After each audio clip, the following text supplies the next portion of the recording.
So the camera project started in October of 2005, about a few months after the hurricane.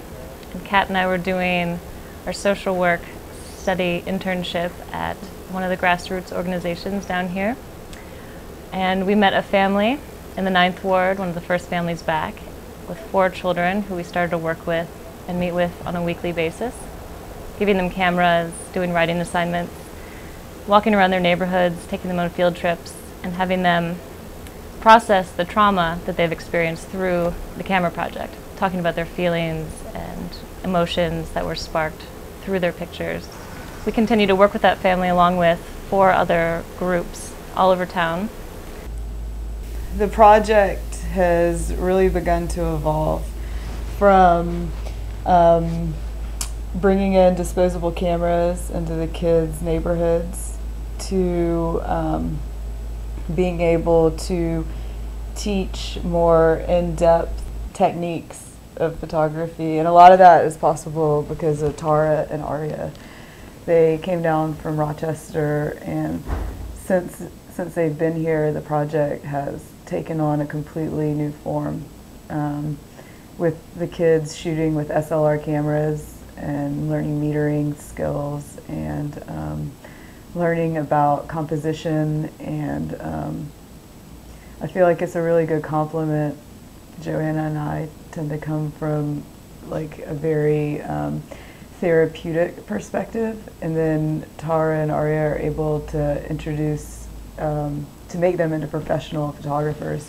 A lot of the kids' schools, many schools have not reopened, and friends and family have either moved out of town or to different parts of town. And so not only are the kids dealing with losses on the physical level of their actual belongings, but they're also dealing with the loss of support network and groups. And so when we go into the flooded neighborhoods and find whatever kids are on the street, they may not know each other in some cases, but through working together on the project, we've seen friendships develop, and we've seen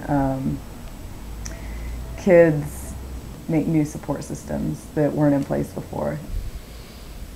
The kids we work with are engaged with each other, they're engaged with art, they're engaged with their own expression, they're receiving therapy that unfortunately in New Orleans is not present, you know, a service that is much needed but not out there at all. You know, therapy for kids who've gone through this extremely traumatic event.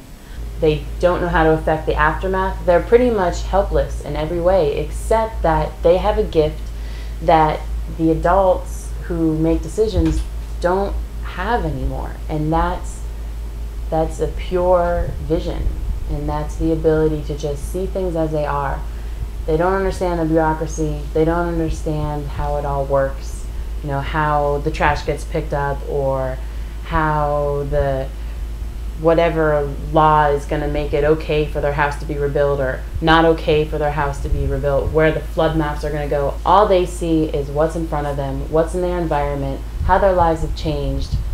And we really want, the New Orleans Kid Camera Project really wants to bring that vision to the world and to show people what it's like to be just observing what's going on in New Orleans right now, because we think that there's a lot to learn.